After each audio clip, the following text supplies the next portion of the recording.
అన్నదమ్ములు అని మాట ఇచ్చినప్పుడు తెలియదా? ఇక అందరిదో కథ అయితే ఇప్పుడు రాజగోపాల్ రెడ్డిది ఇంకో రకంగా ఉన్నది. సరే, ఆయన తనలాట ఆయన తనలాడతాడు.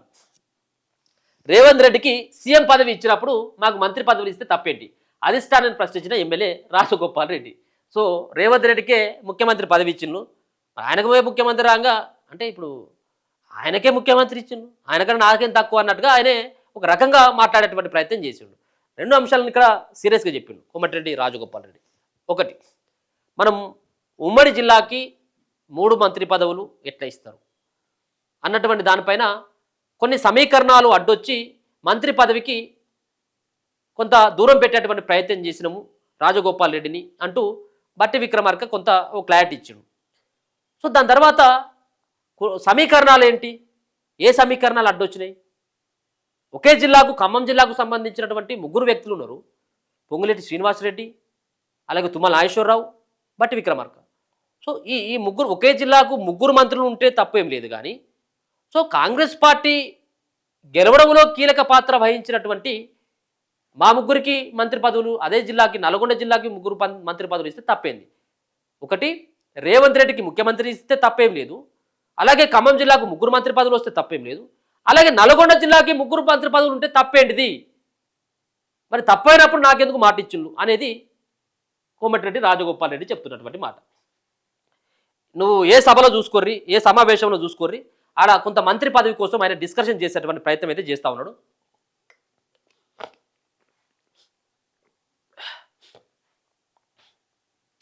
రేవంత్ రెడ్డికి సీఎం పదవి ఇచ్చినప్పుడు తమ అన్నదమ్ములకు మంత్రి పదవులు ఇస్తే తప్పేంటని మునుగోడు ఎమ్మెల్యే రాజగోపాల్ రెడ్డి కాంగ్రెస్ అధిష్టానాన్ని ప్రశ్నించారు.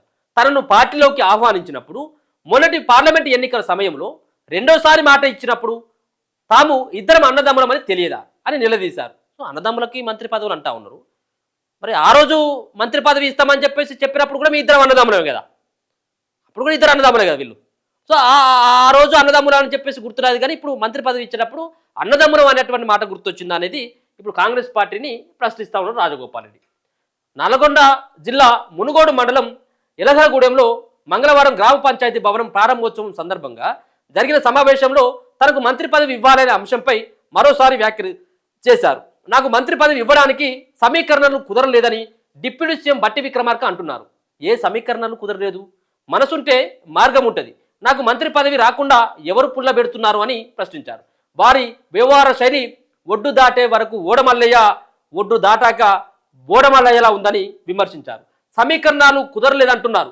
మరి 9 మంది ఎమ్మెల్యేలున్న ఖమ్మం జిల్లాలో 3 మంత్రులు ఉండగా 11 మంది ఎమ్మెల్యేలున్న నల్గొండకు 3 మంత్రులు ఉంటే తప్ప అని ప్రశ్నించారు. తమ అన్నదమ్ములం తక్కువ వాళ్ళమేమి కాదని, ఇద్దరమేనని, ఇద్దరం కూడా గట్టి వాళ్ళమని చెప్పిండు. అన్నదమ్ములం ఏమి తక్కువలేమేం కాదు, మేము గట్టి వాళ్ళమే, మేము ఇద్దరం కూడా సమర్థవంతంగా నిర్వహిస్తాం మంత్రి పదవులు.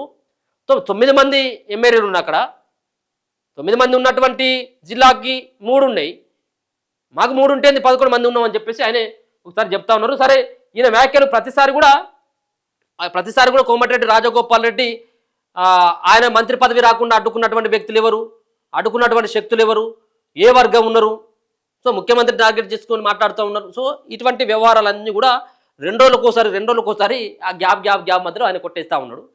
సో దానికి ఒక పక్కన మహేష్ కుమార్ గౌడ్ దానికి క్లారిటీ ఇచ్చిండు, నిజమే మేము మాట ఇచ్చడం అనేది. దాని తర్వాత డిప్యూటీ సీఎం బట్టి విక్రమార్క క్లారిటీ ఇచ్చిండు, దీనిపైన నిజమే మాట ఇచ్చడం అనేది. కానీ మరి మాట ఇచ్చినప్పుడు నిలబెట్టుకోవాలి కదా అన్నటువంటి అంశాన్ని ఆయన ప్రస్తావిస్తాము. చూద్దాం మరి ఆయన విషయంలో అధిష్టానం ఏ విధమైనటువంటి నిర్ణయం తీసుకుంటుంది. ఆయనకు మంత్రి పదవా, షోకాజ్ నోటీసులా? ఎవరికి? కోమటిరెడ్డి రాజగోపాల్ రెడ్డికి మంత్రి పదవి ఇస్తుందా, షోకాజ్ నోటీస్ ఇస్తుందా? ఇది కాంగ్రెస్ పార్టీ తెలుసుకోవాలి. ఇది ఏదో రకంగా ఇప్పుడు ఏదో ఒకటి చేయాలి. ఇప్పుడు కాంగ్రెస్ పార్టీ ముంగడు ఉన్నటువంటి 2 ఆప్షన్స్, ఇస్తేనే మంత్రి పదవి ఇవ్వాలి ఆయనకు, లేకపోతే షోకాజ్ నోటీస్ అవన్నీ ఇచ్చి ఆయన నోరన్నా మూపించేటువంటి ప్రయత్నం అనేది చేయాలి, ఏదో ఒకటి అయితే చేయాలి. సమీకరణాలు కుదరలేదని అంటున్నారు. ఎందుకు కుదురుతారో సమీకరణం? మనసు ఉంటే మార్గం ఉంటుంది. ఎవరు కుదరలేదు రాకుండా ఎందుకు కుదురుతారో సమీకరణలు? నీకు నన్ను పార్టీలో తీసుకున్నప్పుడు కదా మీ ఇద్దరు అర్థం ఉండాలి కదా, తెలుసుగా. మన పార్లమెంట్ ఎన్నికలప్పుడు రెండోసారి ప్రామిస్ చేసి మాటిచ్చినప్పుడు కదా మీ ఇద్దరు అర్థం. అంటే అది ఎట్లుందంటే ఒడ్డు దాటినాక ఓడమల్లయా పొడుదానంగా బోడమల్లయా అన్నట్టుంది. ఇప్పుడు సమీకరణం కుదురుతలేమని మన బట్టి విక్రమార్క గారు అంటుంది. ఏం కుదురుతలేం? 9 మంది ఎమ్మెల్యేలు ఉన్న ఖమ్మం జిల్లాలో 3 మంత్రులు ఉన్నారు. ఎంతమంది ఉన్నారు? 11 మంది ఎమ్మెల్యేలు ఉన్నా నల్గొండకు 3 ఉన్నారు తప్ప మహబూబ్ గారికి ముఖ్యమంత్రి ఇచ్చినాం కదా మనం. రేవంత్ రెడ్డికి ముఖ్యమంత్రి ఇచ్చినప్పుడు ఇద్దరన్న మీద తప్పేంది? ఇదే నమ్మడం లేవాలని తక్కువ ఇద్దరికిద్దరే గట్టలనే ఇద్దరం.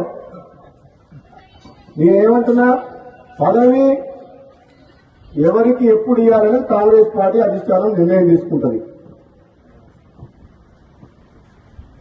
ఆలస్యమైనా సరే నేను ఓపిక పడుతున్నా. పదవుల కోసం పాకులాడే వ్యక్తిని కాను. ఆలస్యమైంది, సమీకరణాలు కుదరలేదని అంటుండ్రు. ఎందుకు కుదురుతారో సమీకరణం? మనసుంటే మార్గం ఉంటుంది. ఎవరు కుదరలేదు రాకుండా ఎందుకు కుదురుతారో సమీకరణలు? నీకు నన్ను పార్టీలో తీసుకున్నప్పుడు కదా మీ ఇద్దరు అర్థం ఉండాలి కదా, వాళ్ళకు తెలుసుగా. మన పార్లమెంట్ ఎన్నికలప్పుడు రెండోసారి ప్రామిస్ చేసి మాటిచ్చినప్పుడు కదా మీ ఇద్దరు అర్థం. అంటే అది ఎట్లుందంటే ఒడ్డు దాటినాక ఓడమల్లయా పొడుదానంగా బోడమల్లయా అన్నట్టుంది. ఇప్పుడు సమీకరణం కుదురుతలేమని మన బట్టి విక్రమార్క గారు అంటుంది. ఏం కుదురుతలేం? 9 మంది ఎమ్మెల్యేలు ఉన్న ఖమ్మం జిల్లాలో 3 మంత్రులు ఉన్నారు. ఎంతమంది ఉన్నారు? 11 మంది ఎమ్మెల్యేలు ఉన్నా నల్గొండకు 3 ఉన్నారు తప్ప మహబూబ్ గారికి ముఖ్యమంత్రి ఇచ్చినాం కదా మనం. రేవంత్ రెడ్డికి ముఖ్యమంత్రి ఇచ్చినప్పుడు ఇద్దరన్న మీద తప్పేంది? ఇదే నమ్మడం లేవాలని తక్కువ ఇద్దరికిద్దరే గట్టలనే ఇద్దరం. నేనేమంటున్నా, పదవి ఎవరికి ఎప్పుడు ఇవ్వాలని కాంగ్రెస్ పార్టీ అధిష్టానం నిర్ణయం తీసుకుంటది. ఆలస్యమైనా సరే నేను ఓపిక పడుతున్నా. పదవుల కోసం పాకులాడే వ్యక్తిని కాను.